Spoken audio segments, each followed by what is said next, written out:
శ్రీమాత్రే నమః. శ్రీగురుభ్యో నమః. హరి ఓం. శుక్లాంబరధరం విష్ణుం శశివర్ణం చతుర్భుజం ప్రసన్నవదనం ధ్యాయేత్ సర్వవిఘ్నోపశాంతయే.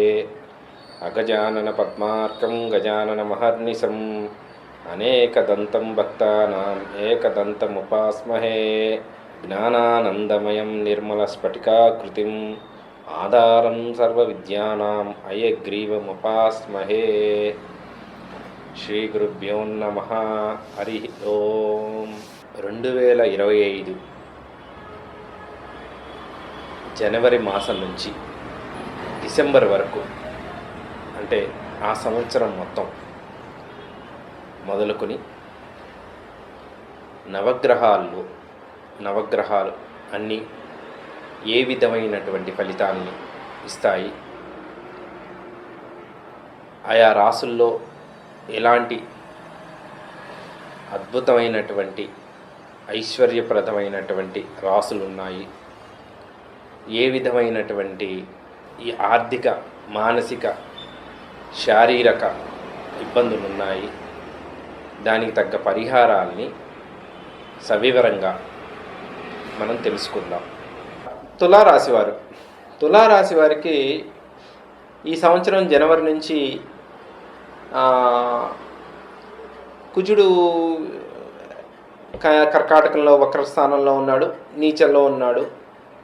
ఇక శని ప్రస్తుతానికి పంచమంలో రుజుమార్గంలో ఉన్నాడు. గురువు అష్టమంలో ఉన్నాడు, ఆయన వక్రమార్గంలో ఉన్నాడు.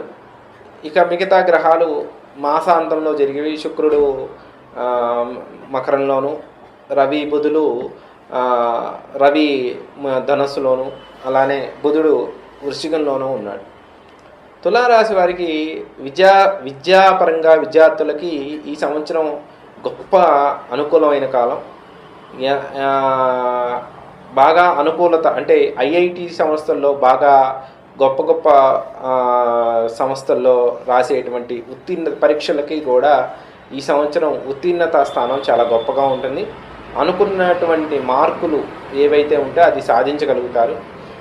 తులారాశి వారికి ప్రత్యేకంగా ఈ సంవత్సరం శని మార్చి 30 తర్వాత నుంచి 6వ భావంలోకి వెళ్ళబోతున్నాడు. 6వ భావంలో శని వెళ్తాం చాలా మంచిది, సువర్ణమూర్తి అంటారు.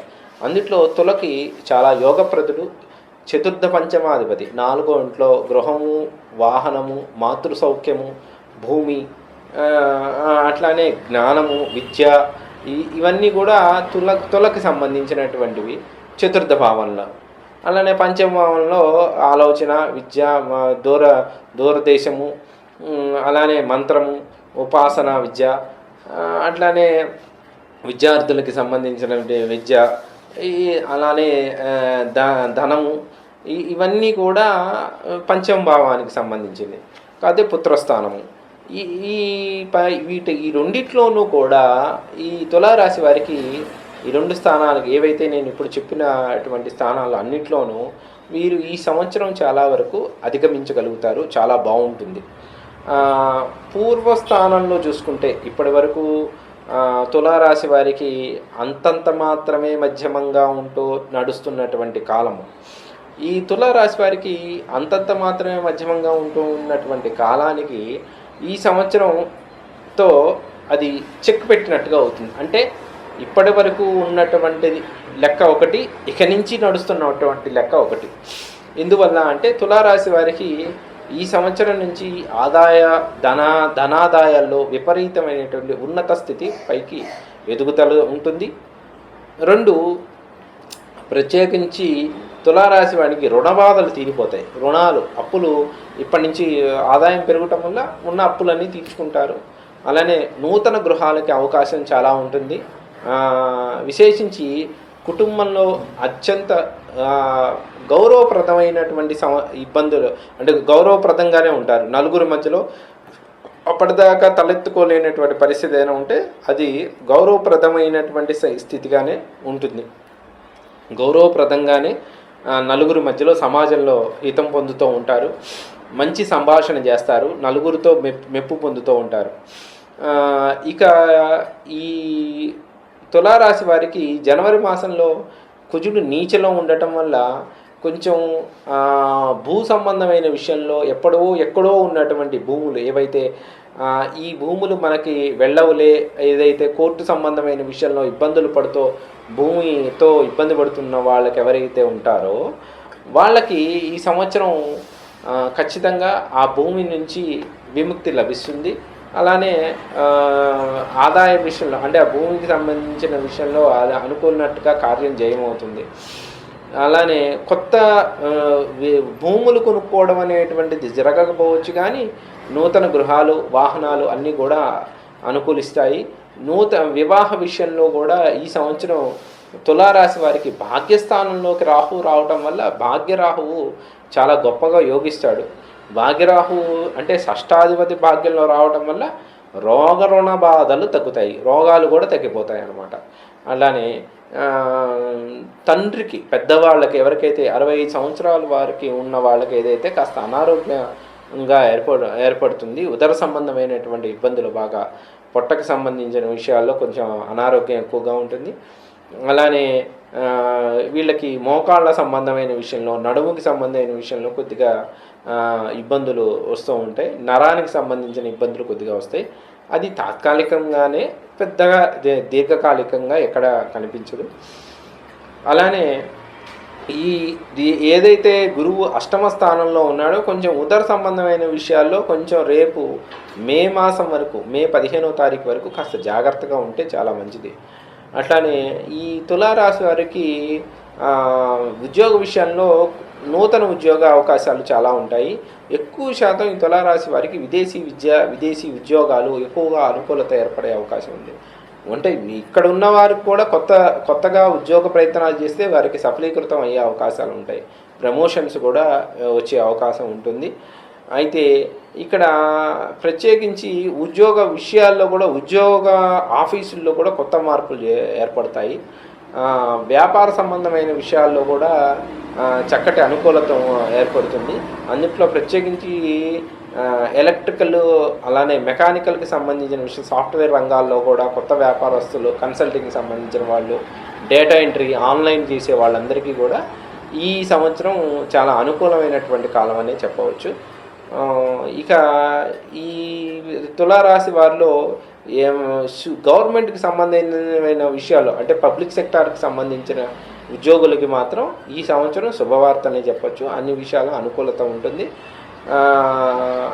అలానే రిటైర్మెంట్ రంగంలో రిటైర్ అవుతున్న వాళ్ళకి, కొంచెం పబ్లిక్ సెక్టార్లో రిటైర్ అవుతున్న వాళ్ళకి కొంచెం జాగ్రత్తగా, అంటే మాసాంతంలో కొంచెం కొద్దిపాటి ఇబ్బందులు వస్తాయి, కానీ ఆరోగ్యంగా ఇబ్బందులు వస్తాయి. కానీ పదవీ విరమణ కూడా చాలా ఆరోగ్యప్రదంగా, ఆనందప్రదంగానే జరుగుతుంది. అట్లానే వివాహ విషయంలో కూడా కొంచెం కాస్త కుజబలము తక్కువగా ఉందనే కానీ తులారాశి వారికి దాన్ని సుబ్రహ్మణ్యేశ్వర స్వామి ఆరాధన చేసుకుంటే మాత్రం చాలా విశేషంగా అనుకూలిస్తుందనే చెప్పవచ్చు. ఇక ప్రత్యేకించి ఈ తులారాశి వారిలో దీర్ఘకాలికంగా ఇబ్బందులు రాకుండా ఆరోగ్యప్రదంగా ఉండాలంటే కాస్త ఎక్కువ శాతం ఆరోగ్యకరమైనటువంటి అంటే ఏకభుక్త ఆహారం మే మాసం వరకు చేస్తే మంచిది. అంటే ఒకటే పూట ఆహారం చేయటం, రెండో పూట కాస్త బలహారం భోజనం చేస్తే చాలా విశేషంగా యోగిస్తుంది. మే మాసం తర్వాత మామూలుగా యథాతథంగా భోజనం చేయడం చాలా మంచిది.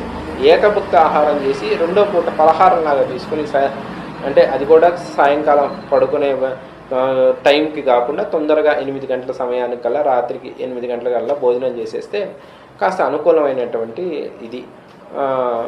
మామూలుగా మిగతా విషయాల్లో ఉదయం పూట కానీ అది మామూలుగానే టిఫిన్లు అవన్నీ తినవచ్చు, కానీ భోజనం మాత్రం ఏకభుక్తం చేస్తే చాలా విశేషంగా ఆరోగ్యప్రదంగా ఉంటారు. ఇమ్యూనిటీ పరంగా చాలా గొప్పగా బాగుంటారు అనేటువంటి చెప్పవచ్చు. ఈ తులారాశి వారికి విశేషంగా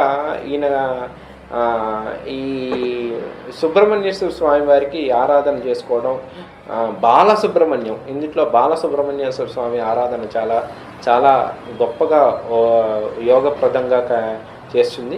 నిత్యము బాలసుబ్రహ్మణ్య సహిత గణపతిని కూడా కలిపి ఆరాధన చేయటం, అభిషేకం చేయించుకోవడం వల్ల ప్రతి బుధవారం పాటు సుబ్రహ్మణ్యేశ్వర స్వామి గణపతిని ఆరాధన చేసి చక్కగా గణపతికి స్వామివారికి చిమ్మిలి అలానే గణపతికి ఉండ్రాళ్ళు కలిపి నైవేద్యం పెట్టి పంచిపెట్టాలి.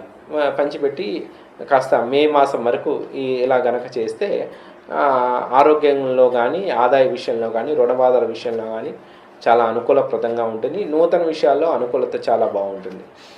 ఇక తులారాశి వారికి ప్రత్యేకించి ఈ సంవత్సరం 5, 5, 5, 5, 1, 1, 6 ఈ 3 సంఖ్యలు చాలా అనుకూలంగా ఉంటాయి. డిసెంబర్ మాసాంతం వరకు వీళ్ళకి చాలా గొప్పగా యోగిస్తుంది. ఇది ఉన్నత స్థితే కానీ వ్యతిరేక స్థితి అయితే కాదు. తులారాశి వారికి ఈ సంవత్సరం నుంచి ఇంకా ఇంకా ముందు కాలంలో చాలా ఎదుగుదలగా ఉంటుంది, చాలా గొప్పగా ఉంటుంది. అవమానించిన వారి దగ్గరే తలెత్తుకుని నిలబడేటువంటి స్థితిలో ఆర్థిక పరిస్థితులు చాలా బాగుంటాయి, చాలా గొప్పగా ఉంటారు. శుభం.